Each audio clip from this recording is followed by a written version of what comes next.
अनुग्रहकारी दयालु करुणा निधान सर्वशक्तिमान पिता परमेश्वर, हम धन्यवाद देते हैं आज की इस सुंदर रात्रि के लिए जिसमें पिता परमेश्वर आपने लगातार हमारी सहायता किया कि हम पिता परमेश्वर आपकी पवित्र उपस्थिति में आकर हम पिता प्रभु आपके नाम को महिमा दें, आपकी प्रभु जी आराधना करें, आपकी प्रशंसा करें और हम पिता परमेश्वर आपसे प्रार्थना करें। आप महान हैं, आप दयालु हैं और करुणा निधान हैं, सर्वशक्तिमान परमेश्वर हैं और आपने पिता परमेश्वर निरंतर हमें संभाला है और हर प्रकार के खतरे, मुसीबत, दुख, तकलीफ, परेशानी, आपत्ति, विपत्ति से आपने बचाया और निरंतर पिता परमेश्वर हमारी सहायता और मदद किए हैं। हम पिता परमेश्वर विशेषकर इस समय प्रार्थना करते हैं आपके इन प्रिय लोगों के लिए जो कि पिता परमेश्वर इस रात्रि में आपकी पवित्र उपस्थिति में प्रभु जी हमारे साथ जुड़कर इस वीडियो के माध्यम से आए हैं और प्रभु आपसे प्रार्थना कर रहे हैं। जब पिता परमेश्वर आपके ये प्रिय लोग बड़े विश्वास के साथ आपकी पवित्र उपस्थिति में हैं तो हम पिता परमेश्वर आपके इन प्रिय लोगों को आपके पवित्र हाथों में रखते हैं और पिता परमेश्वर हम आपके इन प्रिय लोगों के लिए प्रार्थना करते हैं। आप प्रभु अपनी दया, अपने अनुग्रह, अपना करुणा, अपनी क्षमा अपने इन प्रिय लोगों के जीवनों में उंडेलें और लगातार सहायता करें कि आपके ये प्रिय लोग पिता परमेश्वर आपके अद्भुत कार्यों को अपने जीवन में देखें और लगातार प्रभु जी आपके नाम का गुणानुवाद करने पाए। आपकी पिता परमेश्वर चंगाइयों को आपके ये प्रिय लोग अपने शरीर में पिता परमेश्वर देखने पाए और शैतान ने जितने भी पिता परमेश्वर इनके जीवन में हताशा, निराशा, परेशानी, दुख, तकलीफ, परेशानी, आपत्ति, विपत्ति को लाया है, आप पिता परमेश्वर समय समय पर आप प्रभु जी अपना सामर्थ्य भरा हाथ बढ़ाएं और अपने इन प्रिय लोगों को छू करके पूर्ण रूप से पिता परमेश्वर शैतान के उन सारी बातों से स्वतंत्र करें और जो कोई भी पिता परमेश्वर इनके जीवन में शैतान के काम पाए जाते हैं वो सारी बातों को आप पिता परमेश्वर प्रभु यीशु मसीह के नाम से अपने इन प्रिय लोगों के जीवन से नाश करें और प्रभु लगातार अपने इन प्रिय लोगों के जीवन से अपनी महिमा लेने पाएं। परमेश्वर के प्रिय लोगों, जब आज की इस रात्रि में आप लोगों ने सफलतापूर्वक अपने दिन को समाप्त किया और परमेश्वर की उपस्थिति में आज के इस दिन को बिताया और परमेश्वर की उपस्थिति में अभी फिर उनसे प्रार्थना करने के लिए हाजिर हुए हैं तो हम लगातार अपना संपूर्ण भरोसा परमेश्वर पर रखें, परमेश्वर को पुकारें और परमेश्वर की उपस्थिति में लगातार बने रहें। और जब हम परमेश्वर की उपस्थिति में रहते हैं तो शैतान हमें छू नहीं सकता, शैतान हमारे जीवन में हलाकान नहीं मचा सकता, शैतान हमारे लिए कोई ऐसा विचार प्लान नहीं कर सकता जो कि हमारे जीवन में नुकसान को लेके आए। लेकिन जब हम परमेश्वर की उपस्थिति में होते हैं तो परमेश्वर अपनी दया, अपने करुणा, अपनी सुरक्षा के घेरे में हमको रखता है और लगातार हम परमेश्वर की आशीषों की बहुतायत अपने जीवन में देखते हैं और निरंतर परमेश्वर हमारे लिए उपाय करता है, हमें उन्नति देता है, हमें आशीषित करता है। और जब हम अपना संपूर्ण भरोसा परमेश्वर पर रखते हैं तो परमेश्वर हमारे लिए अद्भुत कार्य करता है, हमारे लिए सीधा मार्ग निकालता है, हमें सफलता की ओर लेके जाता है और हमें उन्नति देता है और निरंतर परमेश्वर हमसे अपनी महिमा लेता है। इसीलिए हम परमेश्वर की उपस्थिति में पाए जाएं और परमेश्वर ने जबकि हमें इसीलिए रचा है कि हम परमेश्वर को महिमा दें, उसकी स्तुति करें, तारीफ करें। इसीलिए हम अपने जीवन के हर पल के द्वारा, हमारे हर प्रकार के कार्यों के द्वारा, हमारे हर प्रकार की बोलचाल के द्वारा, हमारे उठने बैठने और सोते जागते हर बातों के द्वारा हम परमेश्वर को महिमा देने वाले होने पाए। परमेश्वर के प्रिय लोगों, जिस रीति से पिछले दिनों से हम परमेश्वर की उपस्थिति में रहकर परमेश्वर से लगातार प्रार्थना कर रहे हैं और परमेश्वर की उपस्थिति में जीवन बिता रहे हैं, उसी रीति से हम चाहते हैं कि इस संसार के अनगिनत लोग परमेश्वर की उपस्थिति में आ जाएं और परमेश्वर को महिमा दें, परमेश्वर की आशीषों को प्राप्त करें। इसलिए आप लोग इस वीडियो को ज्यादा से ज्यादा उन लोगों तक शेयर करें जो अब तक परमेश्वर से दूर हैं, जो अब तक परमेश्वर से प्रार्थना नहीं करते हैं, जो लोग अब तक के परमेश्वर की आशीषों को अपने जीवन में नहीं पाए हैं, जो लोग हताश हैं, निराश हैं, बीमार हैं, परेशान हैं, अकेले हैं और उनके साथ कोई नहीं है, कोई उनकी सहायता मदद करने वाला नहीं है और वो लोग परमेश्वर को नहीं जानते हैं। जब आप लोग परमेश्वर की उपस्थिति में ऐसे लोगों को लाने के लिए इस वीडियो को ज्यादा से ज्यादा शेयर करेंगे तो परमेश्वर की आशीषों को आपके द्वारा और भी अनगिनत लोग अपने जीवन में देखेंगे और परमेश्वर की महिमा करने पाएंगे। इसलिए परमेश्वर के प्रिय लोगों, इस वीडियो वीडियो को ज़्यादा से ज़्यादा उन लोगों तक शेयर करें और इस वीडियो को लाइक करें और सब्सक्राइब करना बिल्कुल भी ना भूलें, ताकि हम लगातार परमेश्वर की इस सेवकाई में बढ़ते चले जाएं और अनगिनत लोगों के लिए प्रार्थना करने पाएं। और हाँ, अपने प्रार्थना की विनतियां हमें कमेंट बॉक्स में लिखकर जरूर भेजें, ताकि हम निरंतर आपके लिए प्रार्थना करें और परमेश्वर आप जो प्रार्थना को सुन करके आपको उत्तर दे, आपको आशीष दे और लगातार परमेश्वर में हम अपना जीवन बिताने वाले होने पाएं। परमेश्वर के प्रिय लोगों, इस समय जब हम परमेश्वर की उपस्थिति में परमेश्वर से प्रार्थना करने के लिए जब हम हैं, तो आइए कुछ समय हम निकालें और परमेश्वर के वचन पर मनन करेंगे। जब हम एस्तेर की पुस्तक और उसका 7वां अध्याय और 7वें पद से लेकर 10वें पद तक पढ़ते हैं,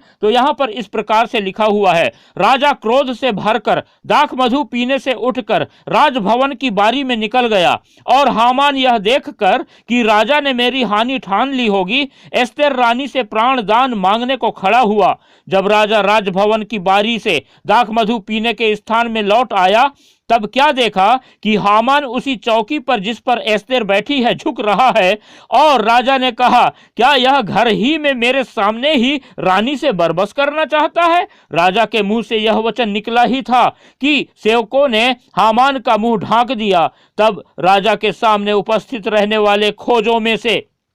हरवोना नाम एक ने राजा से कहा, हामान के यहाँ 50 हाथ ऊंचा फांसी का एक खंबा खड़ा है, जो उसने मोर्दकै के लिए बनवाया है, जिसने राजा के हित की बात कही थी। राजा ने कहा, उसको उसी पर लटका दो। तब हामान उसी खंबे पर जो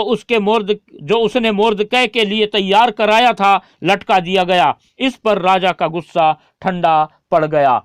परमेश्वर के प्रिय लोगों, जब हमने इस वचन को पढ़ा तो इस वचन में हम देखते हैं कि राजा छयर्स के दिनों में मोर्दकै नामक यहूदी बंधुआई में रहता था, और वो अनेकों यहूदियों के साथ यरूशलेम से बंधुआई में लाया गया था। और एस्तेर रानी, जिसे कि मोर्दकै ने अपनी बेटी जैसे पाला था, वो इस समय रानी थी। और हामान नाम का एक व्यक्ति था जो राजा का कर्मचारी था, और राजा ने हामान को उच्च पद दिया था, जिसकी वजह से जितने भी उस प्रांत में लोग थे वो सब लोग जो है हामान को झुक करके दंडवत किया करते थे। लेकिन एक बात थी, और वो ये थी कि जो मोर्दकै नाम का यहूदी था वो कभी भी जो है हामान को झुक करके दंडवत नहीं करता था। और उसका कारण ये था कि जो हामान था वो परमेश्वर यहोवा का भय मानने वाला व्यक्ति था, और उसने अपने मन में ठान लिया था कि मैं अपने जीवन में यदि किसी के सामने झुकूंगा, किसी को यदि दंडवत करूंगा, तो वो सिर्फ यहोवा परमेश्वर को करूंगा, और यहोवा परमेश्वर के अलावा मैं और किसी के सामने नहीं झुकूंगा और किसी को दंडवत नहीं करूंगा। लेकिन हम देखते हैं कि जब जो हामान है वो देखता है कि जो मोर्दकै उसको दंडवत नहीं करता, तो ये गुस्से से जो है बहुत ही जो है आग बबूला हो जाता है, और ये जो है मोर्दकै को जो है नाश करने की अपने मन में ठान लेता है। और इतना ही नहीं, परंतु वो सिर्फ मोर्दकै को ही नाश नहीं करना चाहता था, परंतु वो सोचता है कि क्यों ना इस प्रांत में, राजा छयर्स के प्रांत में जितने भी यहूदी लोग बंधुआई बना करके लाए गए हैं वो सबको जो है मैं नाश कर दूंगा। ऐसा कह के वो बड़ी चालाकी से राजा छयर्स के द्वारा आज्ञा ले लेता है, और प्रांत में जहां जहां यहूदी रहते थे वहां वहां जो है राजा के नाम से चिट्ठी लिखवा कर भेजता है कि फलानी तारीख के फलाने दिन में सारे धनी लोग जो हैं वो इन यहूदियों को मार डालें और उनका सत्यानाश कर डालें। जब ये बात जो है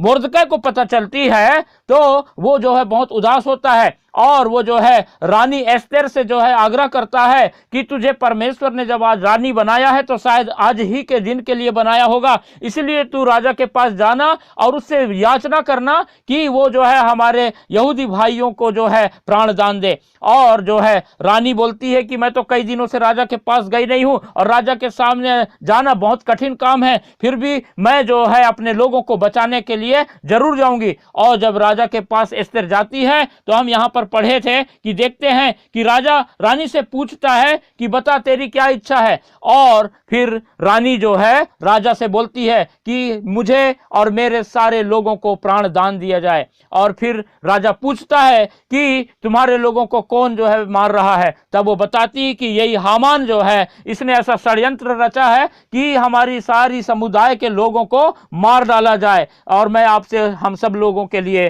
प्राण दान मांगती हूँ। और उसी समय जो है राजा जो है आग बबूला हो जाता है और हामान को पकड़ लिया जाता है। और हामान ने जो कि मोर्दकै के लिए एक 50 फीट लंबा जो फांसी का फंदा बनवाया था अपने घर के सामने में, वहां पर खुद जो है हामान को लटका दिया जाता है। और इस प्रकार से हम देखते हैं परमेश्वर के प्रिय लोगों कि जो लोग किसी दूसरे के लिए गड्ढा खोदते हैं वो खुद उसमें गिरता है। ये बात जो है हम यहां पर पाते हैं। परमेश्वर के प्रिय लोगों, यदि आप और मैं परमेश्वर यहोवा के जो है भय में अपना जीवन बिताने वाले हैं तो परमेश्वर हमें बचाना जानता है। चाहे हमारे जीवन में शत्रु किसी भी प्रकार से जो है हमें नाश करने की कोशिश करे, लेकिन परमेश्वर शत्रु को छूने नहीं देता। और उल्टा ये होता है कि जो हमारे विरुद्ध खड़ा होता है परमेश्वर उसको उसी के जो है प्लान के अनुसार नाश कर देता है। और इसीलिए ये कहावत हम सुनते हैं कि जो दूसरों के लिए गड्ढा खोदता है वो उसी में गिरता है, क्योंकि ये ऐसा इसीलिए होता है क्योंकि परमेश्वर का ये ऐसा ही न्याय है। इसीलिए परमेश्वर के प्रिय लोगों, हम लगातार परमेश्वर के डर भय में अपना जीवन बिताएं और परमेश्वर में बने रहें और परमेश्वर की ही ओर ताकें और परमेश्वर की सहायता मांगें, तो शत्रु हमारा कुछ नहीं बिगाड़ सकेगा, चाहे वो कितना भी योजना बना ले। लेकिन परमेश्वर लगातार हमारी रक्षा और हिफाजत करेगा। इसीलिए हम परमेश्वर पर बने रहें, परमेश्वर की आशीषों को पाने के लिए लगातार परमेश्वर पर अपनी नजरें लगाए रखें। परमेश्वर का ये वचन हम सबको आशीष देने पावे। हालेलुया। अनुग्रहकारी, दयालु, करुणा निधान, सर्वशक्तिमान पिता परमेश्वर, हम धन्यवाद देते हैं, आपकी महिमा करते हैं, आपकी स्तुति करते हैं, तारीफ करते हैं। आपने प्रभु आज अपने वचन के द्वारा इस बात को सिखाया कि हम पिता परमेश्वर जब आपके में बने रहते हैं, आपके डर भय में अपने जीवन को बिताते हैं, तो आप लगातार हमारी रक्षा करते हैं, हमारी मदद करते हैं, हमारी सहायता करते हैं। जिस रीति से पिता परमेश्वर हामान ने जब दूसरे के लिए पिता परमेश्वर फांसी का फंदा बनाया था और वो खुद पिता परमेश्वर उस फांसी के फंदे में लटकाया गया, हम धन्यवाद देते हैं पिता परमेश्वर कि आपने प्रभु हम पर अनुग्रह किया कि हम प्रभु आपकी सहायता को पाएं और आपकी उपस्थिति में आ जाएं और प्रभु जी आप पर अपना संपूर्ण भरोसा रखें, ताकि पिता परमेश्वर शैतान की हर एक चाल से बच सकें। और लगातार आपने आज तक के हमें संभाला है। हम पिता परमेश्वर आज की रात्रि में आपके इन प्रिय लोगों को फिर से आपके पवित्र हाथों में रखते हैं और हम पिता परमेश्वर आपसे प्रार्थना करते हैं कि शैतान ने पिता परमेश्वर आपके इन प्रिय लोगों के जीवनों में जो कोई भी पिता परमेश्वर दिक्कतों को लाया है, समस्याओं को लाया है, दुख तकलीफ परेशानी चिंता फिक्र और हताशा निराशा और जो भी ऐसी बातों को लेके आया है, आज की रात्रि में पिता परमेश्वर आप अपनी सामर्थ्य भरा हाथ प्रभु अपने इन प्रिय लोगों की ओर बढ़ाएं और इन्हें छू करके पिता परमेश्वर पूर्ण रूप से छुटकारा दें और शैतान के हर एक कार्यों को इनके जीवन से नाश करें, ताकि पिता परमेश्वर आपके ये प्रिय लोग प्रभु जी आपकी उपस्थिति में अपने जीवन को बिताएं और लगातार आपके नाम का गुणानुवाद करें, आपकी महिमा करें, आपकी स्तुति करें, आपकी प्रशंसा करने वाले हो जाएं। आप महान हैं, आप सर्वशक्तिमान हैं और आपके तुल्य कोई नहीं है पिता परमेश्वर। और जो कोई भी आपको पुकारता है आप पिता परमेश्वर उस पर अपनी निगाहें लगाए रखते हैं, उसे सहायता देते हैं, अपनी आशीषों से भरपूर करते हैं। और जब पिता परमेश्वर आज की रात्रि में भी जब आपके ये प्रिय लोग पिता परमेश्वर अपनी नजरें आप पर लगाए हुए हैं, तो आप प्रभु निरंतर अपनी सहायता से अपने इन प्रिय लोगों को संभाले हुए हैं। इसलिए हम पिता परमेश्वर आपको धन्यवाद और धन्यवाद का बलिदान चढ़ाते हुए आपसे प्रार्थना करते हैं कि आप अपने इन प्रिय लोगों के लगातार संग साथ रह करके इन्हें और इनके घर परिवार के एक एक जन को आशीषित कीजिए और लगातार पिता परमेश्वर इनकी सहायता कीजिए, मदद कीजिए, इनके लिए पिता परमेश्वर सीधा मार्ग निकालिए और इनके जीवन में शैतान की जो भी बीमारियां हो, चाहे जो भी असफलता हो, चाहे जो भी दिक्कतें हो, उन सारी बातों को पिता परमेश्वर इनके जीवन से दूर करके अपने पिता परमेश्वर प्रभु अनुग्रह के घेरे में और अपनी सहायता के द्वारा अपने सफलता से इनको भरपूर करें और इनको पिता परमेश्वर अच्छा स्वास्थ्य दें, इन्हें पिता परमेश्वर भला चंगा रखें और अपनी सुरक्षा में निरंतर पिता परमेश्वर इन्हें बनाए रखें। महान पिता परमेश्वर हम प्रार्थना करते हैं आपके ये प्रिय लोग पिता परमेश्वर यदि आज तक पिता परमेश्वर प्रभु जी आप में अपने जीवन को विश्वास योग्यता के साथ यदि नहीं बिता रहे हैं, तो आप सहायता करें ताकि पिता परमेश्वर आपके ये प्रिय लोग प्रभु जी हर प्रकार की पाप बुराई से और शैतान की चालाकी से, शैतान के फंदे से बच करके आप पर अपना संपूर्ण भरोसा रखें और आप ही को पिता परमेश्वर प्रभु जी पुकारने वाले होने पाए और आपकी आशीषों को पाने वाले होने पाए। शैतान के सारे बंधन प्रभु यीशु मसीह के नाम से आपके इन प्रिय जीवन लोगों के जीवन से टूटने पाए और प्रभु आप सहायता करें कि आप इनके हाथों के कार्यों को लगातार सफलता प्रदान करें और लगातार पिता परमेश्वर प्रभु जी इन्हें प्रभु उन्नति की ओर लेके जाएं। जो लोग व्यवसाय करते हैं उनके व्यवसाय को पिता परमेश्वर बढ़ाएं और आशीषित करें। जो लोग पिता परमेश्वर कुछ बड़ी योजनाओं को बनाए हैं, उन योजनाओं को पिता परमेश्वर आप प्रभु जी इनके जो जीवन में सफल कीजिए, ताकि पिता परमेश्वर आपके ये प्रिय लोग लगातार आपके अद्भुत कार्यों को देख करके आपकी महिमा करने पाए। हम प्रार्थना करते हैं पिता परमेश्वर, इनके परिवार में जो जवान बच्चे हैं, जो पिता परमेश्वर विवाह के योग्य हैं, उन्हें पिता परमेश्वर उचित और सही जीवन साथी प्रदान कीजिए, ताकि आपके ये प्रिय लोग पिता परमेश्वर आपके अद्भुत कार्य को अपने जीवन में देख करके लगातार आपके नाम की बढ़ाई और प्रशंसा करते हुए अपना जीवन आपके डर भय में बिताते हुए, आपकी आशीषों को पाते हुए प्रभु आपकी महिमा करते हुए अपने जीवन को बिताने वाले होने पाए। सारी बातों के लिए धन्यवाद देते हैं, और आपने प्रार्थना सुना है और इस रात्रि में अपने इन प्रिय लोगों को आशीषित किया, धन्यवाद देते हैं। धन्यवाद के साथ प्रार्थना हमारे उद्धारकर्ता प्रभु यीशु मसीह के पवित्र मीठे नाम से मांगते हैं, आमीन।